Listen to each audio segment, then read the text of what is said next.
I'm the voice of Night Industry 2000's microprocessor, KITT for easy reference, KIT if you prefer.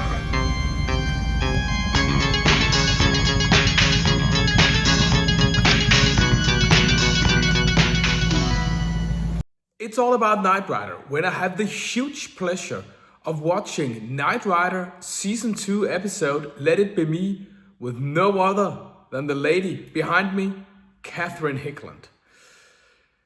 I met Catherine Hickland at Southern Nights 2023. My fantastic friend Mark Pewitt introduced us and vouched for me. Thanks so much, Mark. During Southern Nights Atlanta in 2023, I had a talk with Catherine, interviewed her in her hotel room, and later that year I also had the pleasure of watching Whitebird with her. That video is also available on this channel. By the way, a huge shout out to Mark and Southern Nights. Catherine will be a guest star again this year in 2026. If you have never attended the event, do so. It's a fantastic event, and all thanks to Mark Pewitt, who's brilliantly setting this up. Well, in front of us now, hopefully 48 minutes, I think, of fantastic Knight Rider episode. Lean back, enjoy the ride. We're gonna watch Let It Be Me with Catherine Hickland. But I think maybe that allows you to see me. Yes, it does. It does. Hi, Catherine. Fantastic to see you again. Welcome in my living room in Denmark. Welcome to my office in Las Vegas. Yeah, I love it when we connect transatlantic. I know, it's so incredible. Are you going to the Southern Nights Atlanta this year? Well, I hope so. Oh my God, I hope so too. Yeah, well, Catherine, I know that you're going to be a guest star, and I would do, everything possible to go. Yes. So it will be fantastic to reunite in person Yes. again. Yeah. Yep. So I definitely expect to go. We don't know what will happen. It's a huge puzzle here with kids and exes and vacation planning. But hopefully I'll manage to go if the schedule. I cannot even imagine. There's a lot, but there's also a current, right? Yeah. So is everything good there? Yeah, it is. Yeah. Definitely. Okay, good. Definitely. That's so good. Definitely. No, it's always hard when there's kids and exes. Yeah, it is. Yeah. But when the kids are happy, I'm happy, and hopefully I'll make it work. One year I'll have to take them to the Southern Nights Atlanta as well. But my God. I think this year hopefully I can go, and I would say hopefully I can bring my girlfriend as well. I brought her last year. And you went to New York and all those places. Yeah, exactly. New York, Washington, and then Atlanta. That was just brilliant. So you get around yourself as well. You've just been to Texas.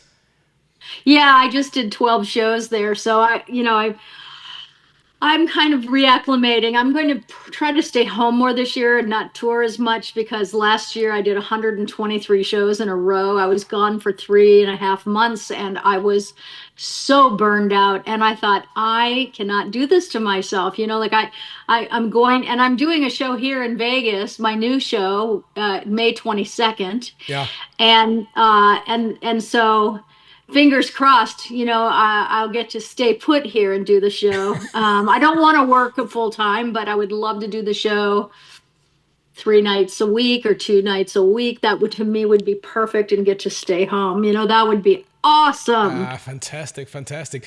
Your new show, is that with add-ons or variations compared to the show you've just done?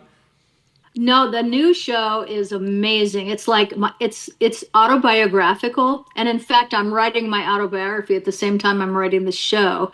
But in All the right. show, everything is condensed down. So I talk about my life, where how I got started working for Evil Knievel, my marriage to David, my marriage to Michael, my marriage to Todd. And all of the stuff that people I've never spoken about really, is going to be in the book. And the abbreviated version on the stage is done with videos and pictures, and I'm talking, and then I read people's minds in between stories to take it to the Okay. next place. Yeah. Fantastic. So, Yeah. any release date on the autobiography? Oh gosh, no, it's going to take me months to finish that, Okay. because just getting this show up with 70, 80 different, pictures and videos, and it's gargantuan. But I've been writing both at the same time. It's just that I'm more focused on the short form of it for my live show. Yeah. But it's like reading my book if you see the show, because it's really good. And I mean, it's going to be interesting to see how people like this kind of thing, because I don't know that it's really ever been done, with magic.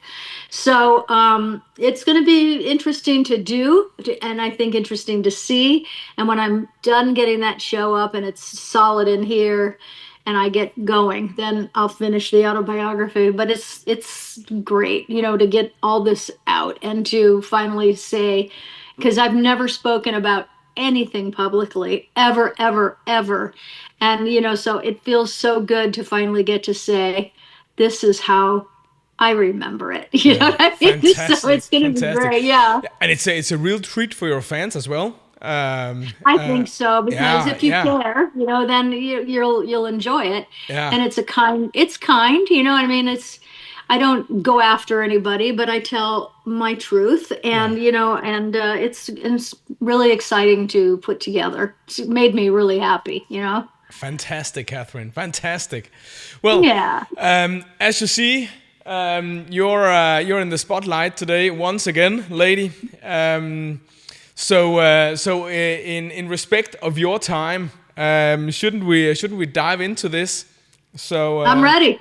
yeah, just give me a second here. I'll just see if I can restart it. Yes, we're just getting it all started with murder and with music. And I don't think we ever talked about the theme of Knight Rider. Did you know either Stu Phillips or Don Peake? I'm just going to adjust my chair a little bit. I of course I knew them, because when I worked on the show, I met them. But the show itself, I mean, just to put this character of Stevie into context. I mean, in the beginning, of course, Michael Knight was Michael Long, and Michael Long was, I believe, a police officer, and he got shot in the face and left for dead. And the Knight Foundation picked him up off the road and took him back to the Knight Foundation and gave him a new face. And they gave him a new identity, and his identity was Michael Knight. Then they gave him a car of the future, which is almost the car of today, 40 something years later. Yeah. I mean, we have a Tesla here, and it does not have the character at all that Kit does. There's still no car on Earth as special as Kit to me. I have mine, and it's a special car. So they together became Michael Knight and Kit, standing for Knight Industries 2000, became a crime fighting duo, and they're both heroes for different reasons, and that's the genesis of the show. So in my mind, I began to wonder, like, well, if he was somebody else once, then, and he was Michael Long, he must have had a life. He must have had a girlfriend or a wife or something. I mean, he had a life. And then that's where I came up with the idea for Whitebird, which we did. And that's exactly how that came to be, because I thought of, well, he had a fiance, and then I fleshed her out, and I fleshed out the story a little bit, and I wrote about 12 or 20 page synopsis. It's a long time ago. And I gave it to Glenn Larson. David did. And then they gave it to, I believe, Virginia Alexander. I hope I'm getting that right. And she wrote the script. And she did a great job. That was Whitebird. So now this goes into another episode. There were 3 altogether. And this is, I believe, Let It Be Me, correct? Exactly, yeah. Yeah. So that's how this came to be.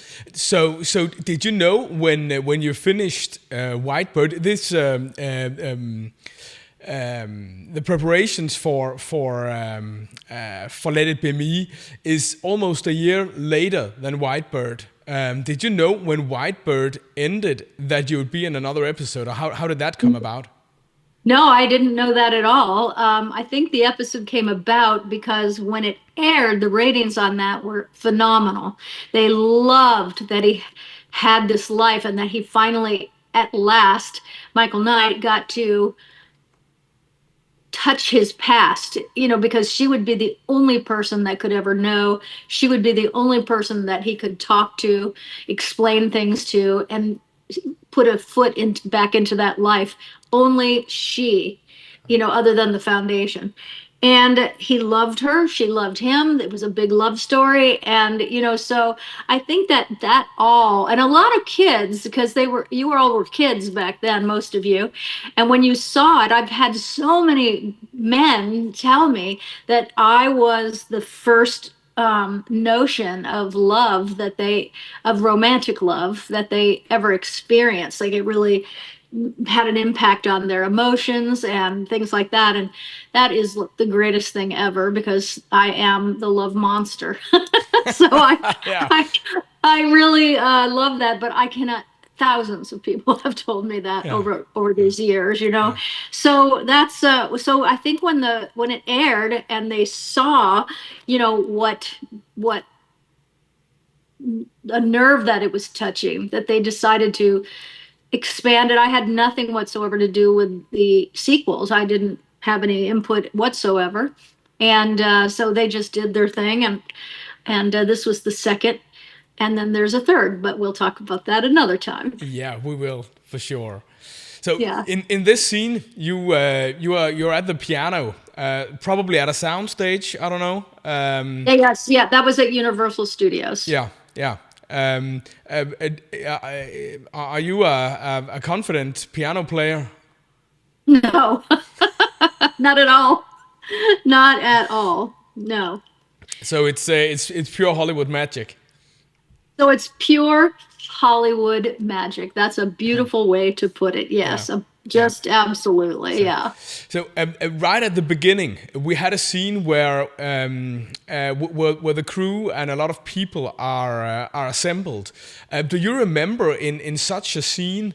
Is that pure extras, or is that also part of the crew that would typically be in a scene like that? Where there's a need for 15 or 20 people. Well, what's funny? You just seeing that just reminded me that we taped this at the Universal Amphitheater, which is where they had all of the big concerts in town at that time. The Universal Amphitheater and the Hollywood Bowl were like the only places to see something. And then, of course, all these other stadiums cropped up, but Universal Amphitheaters where you would go to see someone famous playing, on their tour. And I remember standing there thinking, this is so wild. We're on the Universal Amphitheater stage. And the crew for Knight Rider was extensive, because you have to understand that they only took maybe 6 days to shoot an entire episode.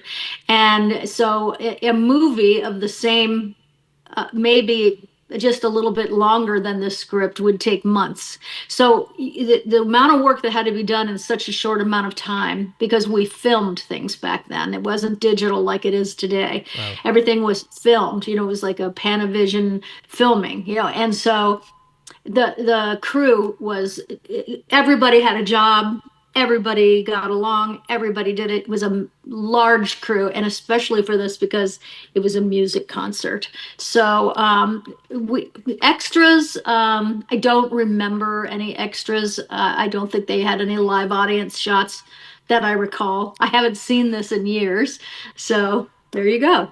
Oh, okay. The scene we're seeing right now is a quite extensive talk between you and David. Was that just a question of knowing your lines? How does that work when you do a scene like that? Are there multiple takes, or is that just part of being an actor and doing your job? Yeah, I mean, acting is listening and reacting. That's what it is. And you come to work and know your lines and make life easy on everybody. And there's no reason to come to work and not know your lines if you're behaving. Sometimes people back in the 80s got addicted to drinking and cocaine and things like that, and on just various sets come to work and they didn't know their lines because they were out all night. I worked on shows like that, and it would be so foreign to me because I was a soap opera actress. I mean, I was starring on my second show at the time that we filmed this, and I'd never seen a nightclub in my life because I had to get up every morning at 5 o'clock and know an entire script and tape it in one day. So my training was I would never do that. And so, people on these series had to have it together, and you just have to know your lines. You show up, and you maybe tape it 2 or 3 times because the director, might want something different. So they adjust your performance because everybody's sitting right next to the camera. So there's just 20 people right there. And sometimes once in a while you'd get it on the first one, but they'd still do it again because they would do it for safety in case something happened. Yeah, you just have to come to work and be prepared, and it's all good. Okay. The scene we just saw in the limo, there was a video with you, or the picture with 3 people. That, as I recall it, that couldn't have been a real car. Was that half a car? Do you remember? Was that towed, or was it a green screen behind it? Who was driving it? Now, I didn't see that. Let me just, we can't even see the driver. I'll just rewind. Oh, okay. So then that is a real car, and the cameras are, they might take the things out, the headrests. Yeah. And the camera would go there if it's one shot, and I think it was. And there's no cross shots as I recall, but if there were, that means the cameras also were out the window. But since it was filmed, there's only one. I think it was maybe a one shot, and it was actually in the back of a real car. Yes. A real car outside on the street. Or on the lot, or on the lot. Yeah, okay, street. yeah, of course. Yeah, on the lot. Probably because we can control noise better there and everything else. Yeah, of course. Yeah. Great. So now we're actually watching you singing the first lines with David. Well, this is really a fantastic memory for me. I had the I don't know, do you call it a maxi single? It wasn't a 45. A record. A record. A maxi record. It wasn't it wasn't an album, and it wasn't a single. It was something in between. No, I never heard of this. Well, we had at least we had them in Denmark. I had it. It was the size of a real album, but there were only 3 or 4 tunes on it. I had that with you and David our first night together when I was a kid. Yeah. So and of course now I also own the Night Rocker album. Yeah, me too. Yeah. So of course, can you talk more about about the singing in this episode, the songs, because as when I look at it year wise, this was I don't think that the song was released until January '85. So the song had existed for a long time before it was even released. Can you take us through some of what happened with all that singing? That's interesting because now you're getting into something that I'm not really sure about, but I do know this. The song was probably Don Peake was the musical director, so he would be in charge of all the music and the songs that you see. I know when we recorded the album and how that came about. So what the album did was just take those songs and then added more, but took those songs and put them on the album. The album came about because we were on a show here called Good Morning America to promote this episode when it came out. And it showed the footage of us singing, and at that time David was just a massive star on American television. So a friend of mine who was a record producer who lived in New York City just happened to be watching Good Morning America, and he called me. He at the studio at ABC Studios where we were taping. He called the studio and left me a message with them and said, please have her call me as soon as the show is over. So I did. And when I called him, I had known him for a long time, but I hadn't seen him in years. I lived in LA at this point. And he said, oh, I've always thought, we should make a record together. And I said, oh, I'm not really interested in that. But I said, my husband is. He really wants to record an album, and that's his passion, and that's what he wants to do. So you should talk to him because he's also got a huge series out right now. So and that's how he got that album, that record deal. And so I'm still very good friends with him to this day. But it's like, well, I haven't talked to Joel in a long time, but I've known him for 45 years. And then David made the record. So what they did was they just took the music off of the show because of the popularity of Knight Rider at that time. And then he found other songs for him to do. And that's how Night Rocker came to be. So originally, these songs are developed for Let It Be Me? Let It Be Me was, Don Peake would have been the person that chose that song. Chose the first night together. I'm imagining he probably had that written for the show. Let It Be Me, of course, is an Everly Brothers song. I'm sure they paid a lot of money to use that song. And I didn't think about that stuff back then, but now I understand royalties are so crazy. And so Let It Be Me, I think, was the only song in the episode there that was recorded before. Yeah. Right. That's awesome. Yeah. Okay, we got a bit of action now, and we have to talk a bit about the kit cars again. Can you tell the story about your own kit car, for example, your own kit replica? And I don't think I've seen pictures of it, Kat. Is it a season 1-2 dash with the 2 monitors, or is it a season 3-4 dash with only 1 monitor? Okay, well, it's a 1982. And it has 1 monitor. I'm about to get the inside redone. I hope with Alexander. Oh yeah. Alessandro, sorry. Yeah, Alessandro. From ZA Electronica. I hope so much that he's going to be at the Southern Nights Atlanta because I haven't seen him in so many years, and I just adored him. He was so great, so great. But I've wanted to do it for a long, long, long time. And, my life got so busy. And so I want him to redo the inside of my car because his work is utterly magnificent. Yeah. Do you know the name of his company? Yes, it's I don't know, is it ZA Electronica or CA Electronica? No, I think it's Z like zebra, ZA CA Electronica. Yeah. If you want to do a Knight Rider replica, this is the place. Yeah, it is. It is actually. I was lucky. I've been among the first ones to get his electronics for my replica. So yeah, it's like jewelry. I mean, yeah, it is. Well, I love this car, and but his work is so perfect, and his electronics. And I remember when he came out with the nose, with the scanner light, and it would trip. Do you have this one where someone walks in front of it and makes that light go off? No, no, I haven't got his scanner. I haven't got his scanner. Only the electronics in the dash. Yeah.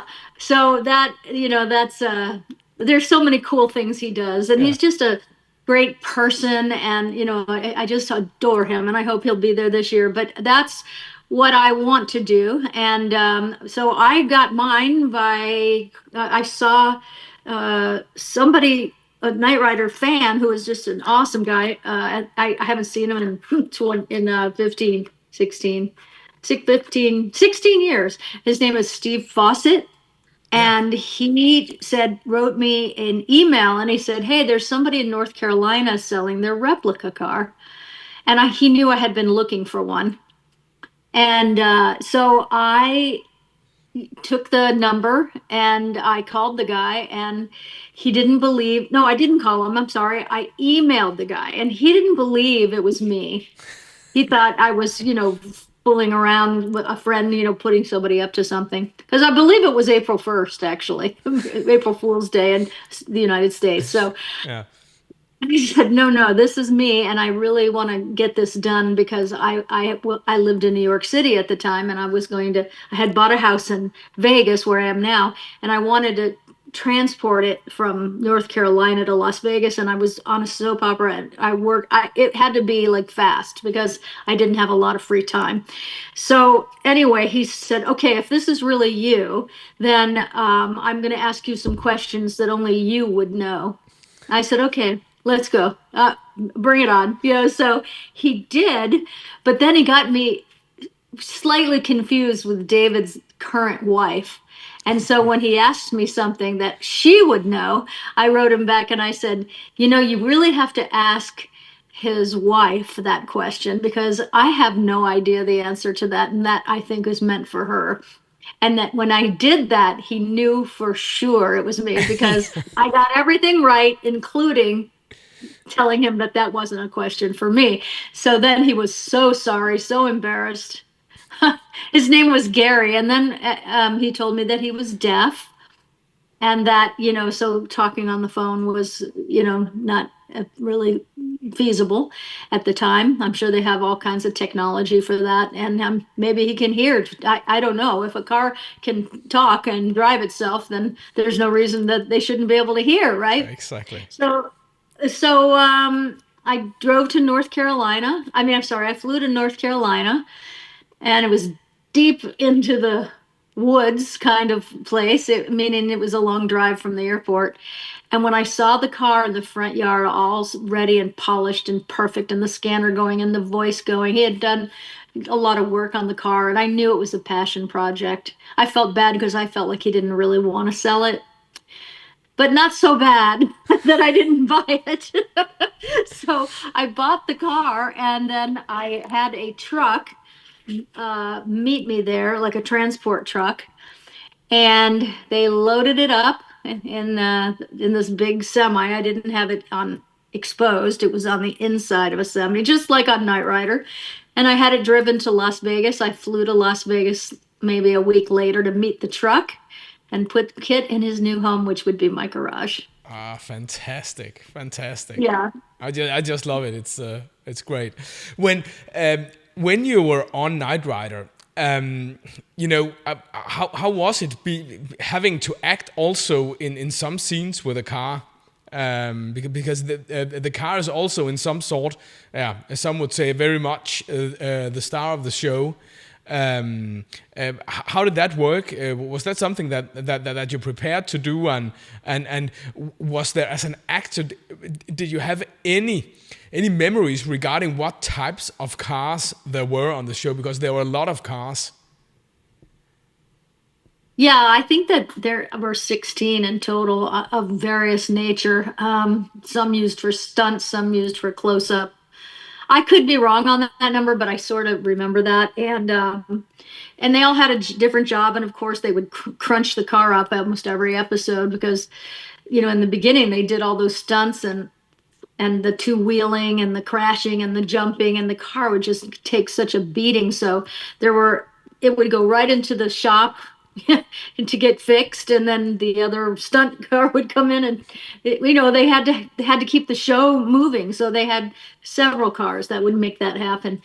Um, you know, think about Star Wars, okay? Think about that movie.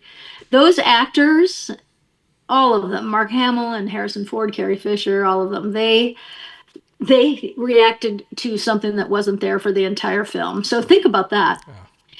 There was nothing there. They acted to a green screen. And when you think about that, which people don't, because why would they even know that, they were all special effects, and big ones for the moment that it came out. So their job of having to react to, oh, everything, every battle, every ship, every star, every character was imaginary for them. It's remarkable. So for me to do a scene with a car was a piece of cake. All I had to do was sit there and imagine what Kit sounded like. I mean, I knew what he sounded like from watching the show, but it was just an assistant director basically reading William Daniels' lines. So you didn't really get much. And looking back at the show, I would say I could have done a better job on that, but you are moving at such a fast and furious pace on all of these episodes that, you don't have time to make these kind of choices because you're just slamming all the time. Yeah, yeah. That's I can understand it. How about your co-actors, the other stars of the show? Any memories regarding them? We have Michael C. Gwynn as Paul Block. We have Shanna Reed as Barbara Bellingham. Do you have any memories of these actors from the week you were on Let It Be Me? What's funny? Shanna Reed and I did a soap opera together in New York City, and I hadn't seen her in a couple of years. So when I saw her on the set, I was like, "Oh my gosh!" Because I had done a show in New York City in 1979 and 80, and she was a good actress. On that show, she was really good. And because of her soap opera experience, I was like, "Well, this is going to be easy because I know she's going to be super prepared." The actor that played, I'm sorry, the character's name, tell me it one more time. Paul Block was the character. The actor's name was Michael C. Gwynn. Yeah, I don't even remember having a conversation with him. It just, we showed up and did the work. I didn't know him at all. I remember thinking he was very handsome, and you know what I mean? And he did a good job. But he was quiet, and whenever someone is quiet on a set, I don't space invade because sometimes that's their process and they want to stay quiet and thoughtful. And so I remember thinking that I didn't want to invade his space, so I didn't really have any conversations with him other than my dialogue. Okay. How about some of the work after the episode? Were there any dubbing or any sound Yes, enhancements? always.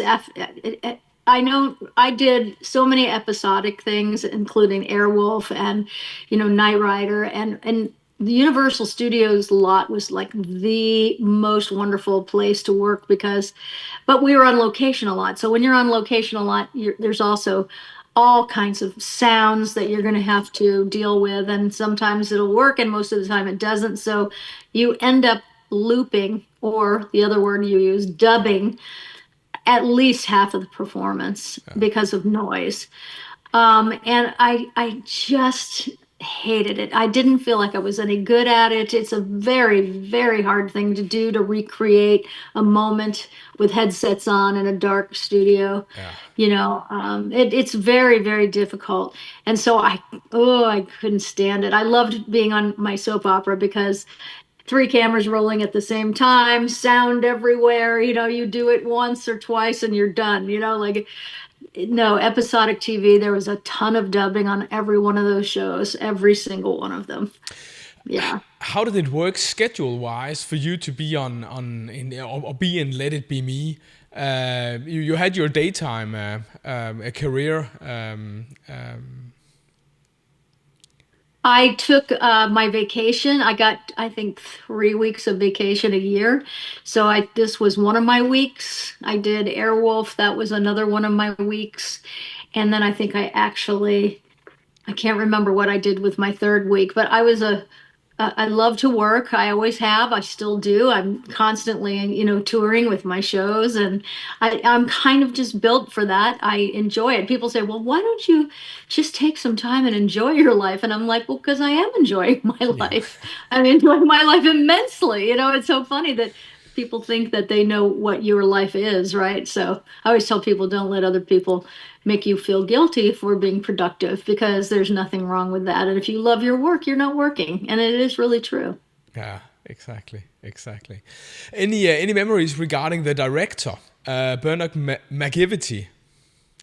Oh, Bernie McAvity, yes. Sorry, yeah.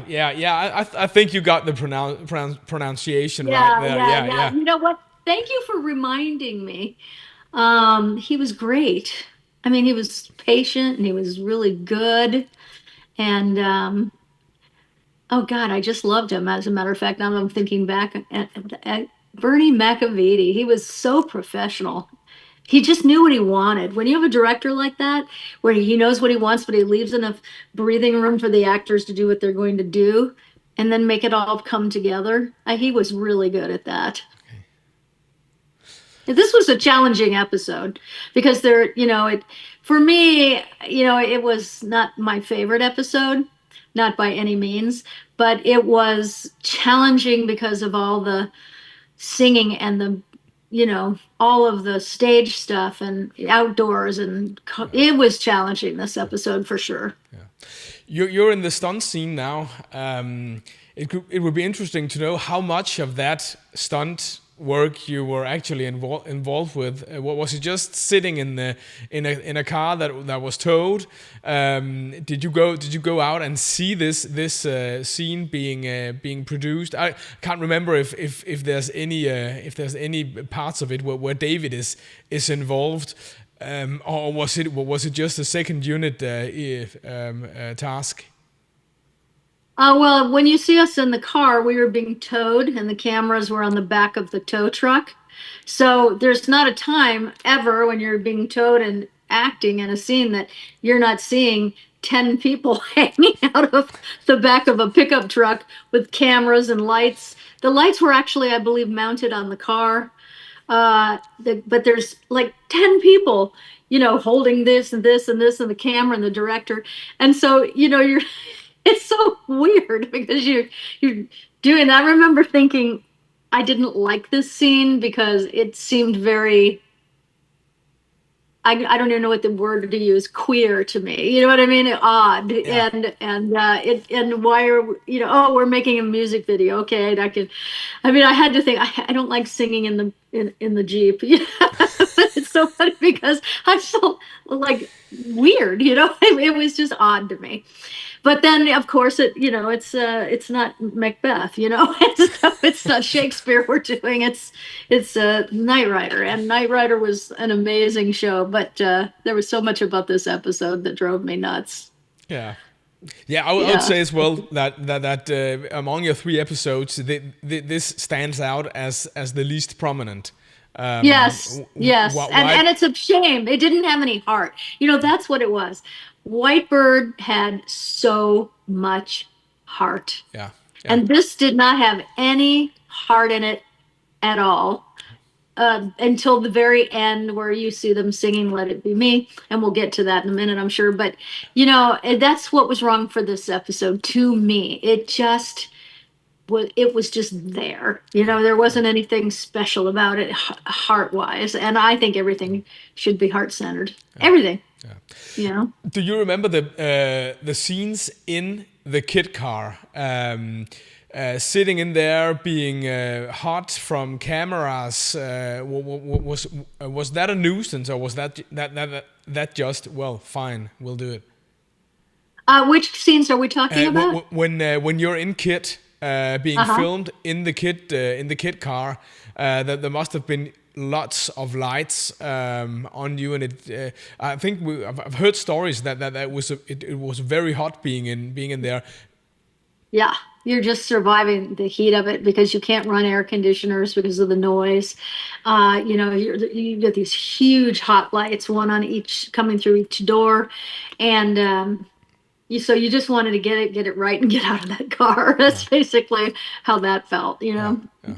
So, Yeah. So we have a little time also, I think, to maybe talk about the timing of this episode.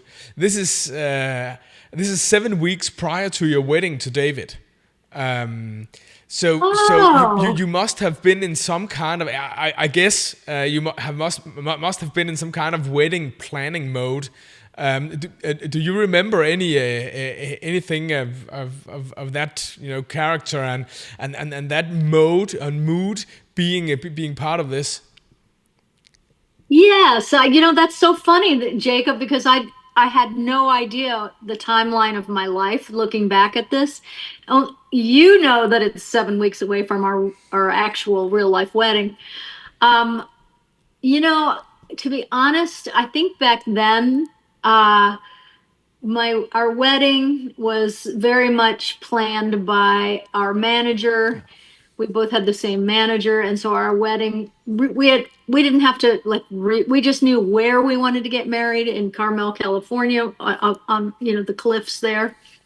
And so I don't remember really ever having too much to do with the planning of the wedding. And of course, today I would never do that. I mean, I love, I actually, a lot of people get married here in Las Vegas at our home because we have a spectacular backyard that is made for weddings. It is so beautiful.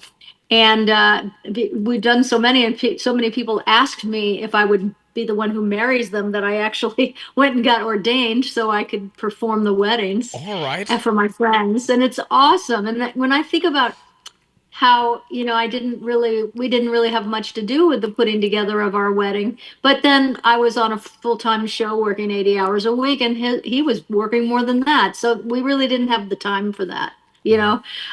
But so our wedding was 7 weeks away, but I swear it was like a self-cleaning oven. You just show up and there it is. Yeah. Now I think, oh, I would love to be more of a involved, but I 7 weeks. That was never. Wow, that's amazing. That's what I did with my third week. Yeah, probably. Yeah, of course. That's what I did with my third week. I got married. Of course. Yeah. We're gonna talk a lot more about the wedding and some of the interactions with the wedding and the scent of roses at another point in time when we talk about the scent of roses, of course. Yeah. Okay, we also saw a few scenes with Rebecca Holden. We haven't. I don't think we've talked that much about Rebecca, as the first episode we talked about was Whitebird, which had Patricia McPherson. Right. Yeah. Right. So talk about your memories of Rebecca being on Let It Be Me. Oh God, Rebecca, she's a Texas girl, and Texas girls are so awesome. They're just nice and they're friendly, and they're, it's so funny too, but I am very good at feeling people. I mean, it's a skill I've always had and really love. Reading people, feeling people. I can look at a photograph of somebody I've never met before and tell you all about them. I mean, it's crazy, but I have a very good sense of people, which helps me a lot as a mentalist, so, which is what I do today. And I felt that Rebecca was, I mean, if you meet her now, she's the most accessible, open, loving person. She is a joy. And back then, when I met her, I just didn't think that she didn't seem happy to me, but it wasn't anything anybody else would notice. It was a feeling that I had, not because of anything she said, not because of anything she did. It was just a feeling. And so, I didn't really have a lot of personal conversations with her. She was very professional. She was always learning her lines because she was in a lot of scenes. She was very nice, but there was a little bit of she was a little guarded, it felt like to me. Again, I don't think anybody else would notice this. And it's so funny because 40 years later, we were at a Knight Rider event together, and we had this very long talk. And when she told me about her life back then, it turns out that everything I had been feeling back then, there was a reason for. And it was exactly, so she is a special person. And I didn't get to know her at all until 40 years after the fact, so. Yeah, and she's a fantastic asset for the Knight Rider hobby. As you say, always accessible, always nice. She's just fantastic. Yeah. Yes. Yeah. So, okay, let's talk a bit about what's happening now, because you get a rough handle here. Oh yeah. Okay. Do you remember for a scene like this? Was there any preparation, any stunt preparation prior to a scene like this? I don't remember, to be honest. I don't remember, but I would imagine that there was a stuntman present for that, to help direct that, because there usually is.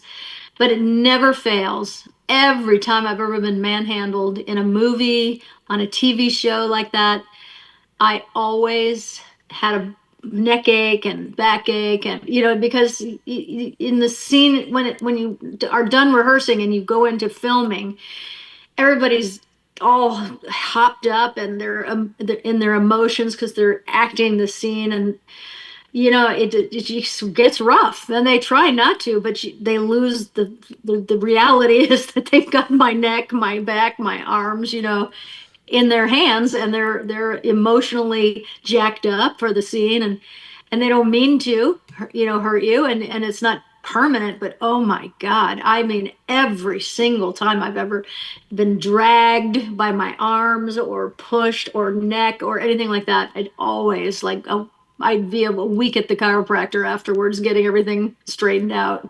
Yeah. Oh, sorry to hear that. Sorry to hear that. Well, everything's for the art. So there you go. Were there any? You said that you just got the script and that was it. That there were no parts of the script where you pulled some strings in order to get some changes. I don't remember that. I don't even know if I would have been so bold to do that. I barely did that on the soap opera because the writers don't like it. The producers don't like last minute changes. It's too, you would have to do that before shooting started, because it would be so rude to do that to everybody on the set. That's something you have to do beforehand. And I don't remember doing that. So why, did you hear something? No, of course. No. I'm in Denmark. I don't hear anything. Right? My chair keeps falling. Let me get this one. Hold on a second. My chair is doing weird things, so I'm gonna get another one. There we go. Okay. I'm up. There we go. Okay. Brilliant. How about your wardrobe? Oh, did you have any sayings on your wardrobe?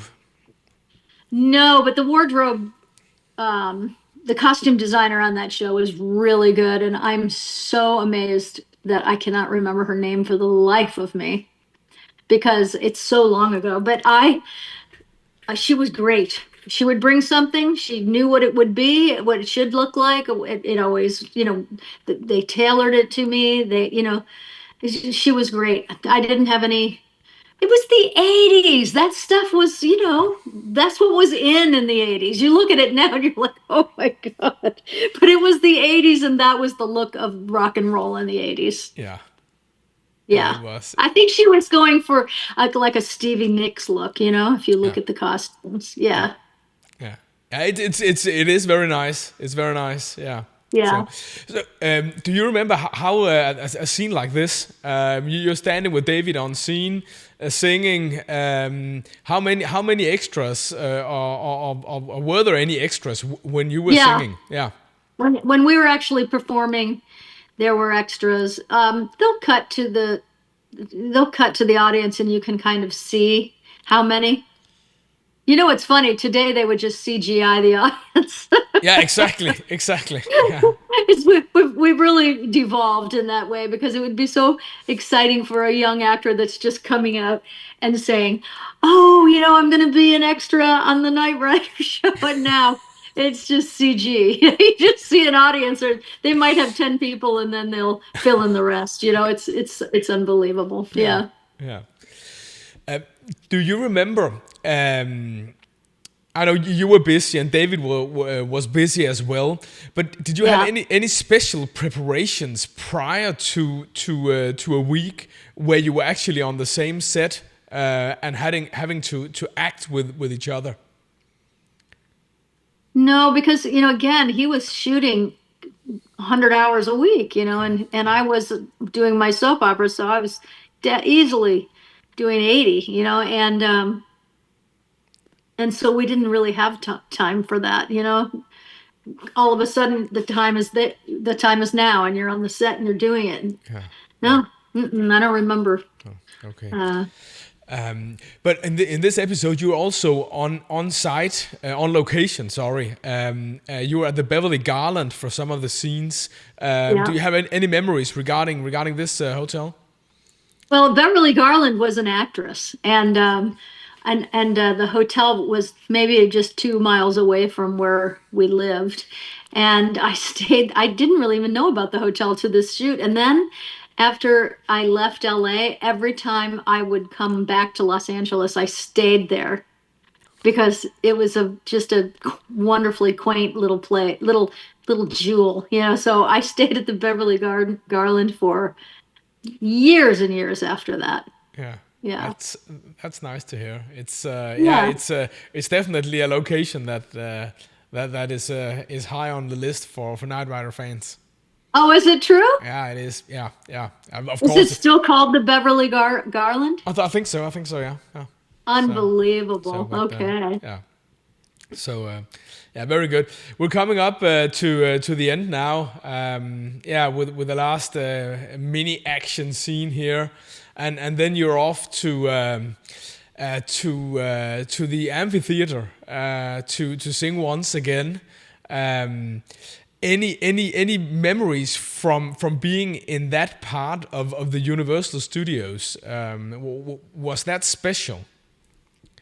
I think every day I ever spent at Universal Studios, which is where I did almost all of my episodic work on other shows. Airwolf was there as well. I mean, at this time, you have to understand that Knight Rider, the A Team, no, Battlestar Galactica, Knight Rider, so many Magnum PI. There were so many shows out of the studio, and there was the guard at the gate, and his name was Scotty, and he was from Scotland, and everybody knew Scotty. I mean, he was just. And I always think to myself, I hope that when he passed and graduated to heaven, that he had thousands of people at his funeral, at his memorial, because he was so special.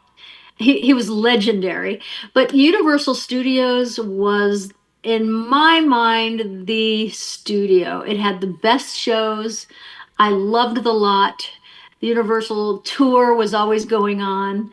And I will say about David that he was really awesome. He would, when the Universal tour would be coming around, if he wasn't on the set working, he would always do something for them. He would let himself be seen by the people on the tram, and he would play with them and make a moment for them. And I remember thinking, you don't see that often. He was very good about that stuff, and giving people a moment to remember in that way.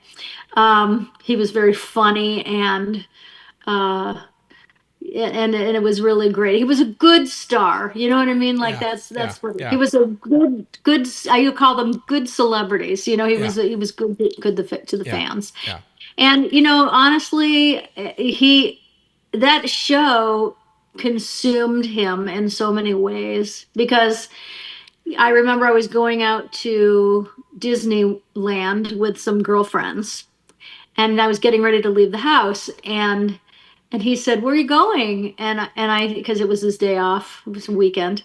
And I said, "We're going to Disneyland. Do you want to go?" And he said, "I can't go to Disneyland." And I thought, "Oh no, you really can't," because he was so popular at this time, this show, all over the world. And and I would forget, you know, that everywhere he went, he it comes with the dinner. Yeah, I say, you know, you don't get to enjoy your meal because people want to come and get your autograph and pay respects, and it comes with the dinner. This yeah, is for me expected, you yeah, know. yeah, If you don't want that, then eat at home. yeah, You know, yeah, because it you don't get paid just because, you know, you're so fabulous in front of a camera. You get paid that money because you are going to give up your personal life for a period of time, sometimes a long period of time. If yeah, you are lucky enough, if you are blessed enough to become famous for what you love to do. But that does come with a price. And at that moment, when he said, "You know, I can't go," I thought, "Oh, no, you couldn't. That would be one of the worst places for him to be yeah, because he was 6'5", really. He says 6'4", but I honestly think it was 6'5". And, you know, and he was like, you couldn't miss him. So it wasn't even like he could put a cap on or a disguise because he was just this really tall, handsome guy that, you know, you could not miss. So yeah, you know, like that there were times that, you know, that I think that really got to him after a while. yeah, Just you know, because you're 4 seasons in and you realize you haven't really had much of a life outside of your work. I had a life, you know, I always had a life. But I think it got to him. I really think that the pressure of all that was something that really got to him, and and you know became one of the reasons that he had so many issues yeah, later. You yeah, know, yeah. Yeah, so he gave a lot of himself, as I see it as well. During that period, you talked about mhm. him wanting to make that special moment for people on the tour. We know Yeah, that he did a lot for kids, for sick kids as well, yes, on the show. yes. So yeah, so I think it's well put when you say that it consumed him. Yeah, yeah, Yeah, it takes a piece out of you, you know, yeah, because you forget that you are actually just a human being. And the other part of that equation, other than the extreme fame like that, the other part of the equation that is also what messes up people when they become this well known, is that everyone around them says yes. Nobody ever says no. Nobody ever says that's not a good idea. Nobody ever says, now listen, you got to calm down. You're getting wild. Nobody ever does anything but say yes to them. So while I think that, you know, people that are famous, in a way, I know people that haven't changed, but most of the people I knew and started out with that became huge stars have changed. And why wouldn't they? Because everything around them changes. yeah, They exactly. don't live in a real world. They don't, you know, everybody gives them everything. That's not normal. Everybody says yes to you. That's not normal. How do you grow when everyone's saying yes? How do you ever evolve and learn about yourself and all your complexities? You don't even have time, you know. So I look at that and I think to myself, you know, I really do understand how he got to the place that he has arrived to. And, you know, I don't know what his life is like today. I have no idea, but I can honestly tell you that I have a lot of grace because as I have evolved as a human being, I think, you know, it was an abnormal life and it got out of control, you Yeah, know? yeah, So that's and I understand it, yeah, you know, because I can look back at it now in a third person, not me. yeah, yeah. Yeah.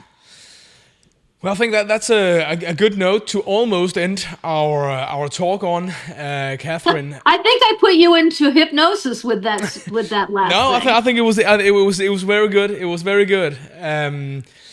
Because you almost went into a trance there, Jacob. Yeah. You're very good at what you do, Catherine. I must say. Yeah. When during the last moments of Let It Be Me, we have some dialogue between you and David. You're not in the third season, but The Scent of Roses in the fourth season is probably a couple of years after this. I don't imagine that there was any plans on bringing you back at this point. No. That's why the endings are always me leaving and you not knowing where I am. Yeah. It's tough for Knight Rider fans. I know. Yeah, it makes Catherine. It makes grown men cry and young adults too. Yeah, it was a very special. Yeah, that last episode was really good. Yeah, really good. Yeah, and it's so funny because the beginning was Whitebird, and he proposed to me on. Everybody knew but me. There was a big cake with the Knight Rider car on top of it. And after the last shoot, we had the wrap party of Whitebird. And then he asked me to come over to look at the cake, and I did. And he opened the hood of the car, and there was a diamond ring in there. And this is how David proposed to me. And and everybody knew it but me, so that felt really weird. You know what I mean? Like, but I of course, and so interesting because by the time we got to the last episode,